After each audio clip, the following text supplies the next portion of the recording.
আলহামদুলিল্লাহ ওয়াসসালাতু ওয়াসসালামু আলা রাসূলিল্লাহ ওয়া আলা আলিহি ওয়া সাহবিহি ওয়া ওয়ালা আম্মা বা'দ। আমরা কয়েকদিন বিরতির পর সিয়াম সাধনা এবং তৎপরবর্তী ঈদুল ফিতর উদযাপনের পর আবার প্রশ্ন উত্তর গ্রুপে ফিরে আসলাম। আল্লাহ সবাইকে সুস্থতার নিয়ামত দিয়ে রেখেছিলেন, এজন্য তার শুকরিয়া জ্ঞাপন করছি এবং আল্লাহর কাছে তৌফিক চেয়ে আবারও প্রশ্ন উত্তর পর্ব আমরা শুরু করছি। এই পর্যায়ে প্রশ্ন আসছে যে কোবা মসজিদে 2 রাকাত সালাত, যেটা আল্লাহ নবী সাল্লাল্লাহু আলাইহি ওয়াসাল্লাম শনিবার দিন বিশেষ করে যাইতেন, কখনো বাহনে আরোহণ করে, কখনো পায়ে হেঁটে, এবং এটি প্রথম মসজিদ যেটাকে তাকওয়ার উপর ভিত্তিপ্রস্তর রাখা হয়েছিল, এবং সেই মসজিদ যেখানে কিবলা পরিবর্তন হয়েছিল। এই দুইটা জিনিস একসাথে মনে রাখতে।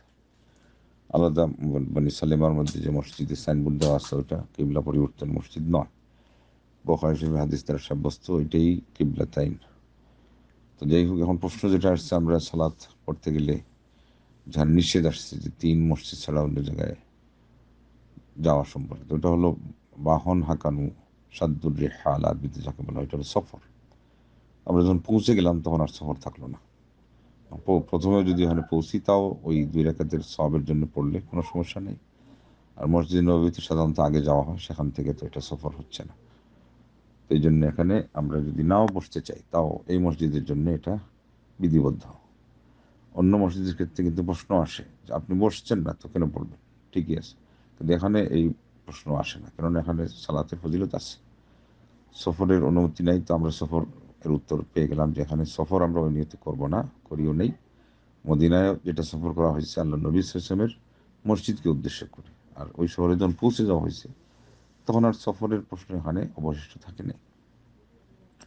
আর ওই কথাটা আসবে যারা কুবায় গিয়ে সালাত পড়েন, যে শুধুই পড়তেছেন, প্রথম জানলেন যেটা কিবলাতেন না, কিবলাতিনের কথা বনি সালিমা মসজিদে, তো সেখানে আমাদের যাওয়ার প্রয়োজনে নেই। এটা শিয়ারা চালু করছে আহ, তুর্কি আমলে, ওসমানী খেলাফতের সময় এটা চালু হয়েছে 7 মসজিদে যাওয়া, এবং এখন পর্যন্ত তারা এগুলো করে। আর ওই সময় থেকে সাইনবোর্ডটা স্থির করা আছে, এখন সরানো হয়নি। এই জন্য আমাদের ওইগুলোতে যাওয়াই ঠিক না। এখন তো কেউ যদি যায় শিডিউল অনুযায়ী, হয়তো ওখানে গিয়ে গাড়ি থেকে নামলো, একটু পায়চারি করতে গেলো, বা মসজিদটা দেখি, একটা মসজিদ আল্লাহ নবী সাল্লাল্লাহু আলাইহি ওয়াসাল্লামের শহরের তো, কিন্তু ওখানে আমি যখন বসার প্রসঙ্গ নেই, থামবো না আমরা, তাহলে ওখানে আর কোনো সালাত হবে না। ঠিক তো দ্রুপ ওদের পাশে যে মসজিদ, এখানে অনেকে গিয়ে সালাত পড়ে না, আমরা তো এখানে স্টে করছি না, আমরা অতিক্রম করছি, তাহলে সালাত হবে না। কিন্তু কুবা মসজিদে হবে এই জন্য যে এখানে সালাত আল্লাহ নবী সাল্লাল্লাহু আলাইহি ওয়াসাল্লাম থেকে সাব্যস্ত।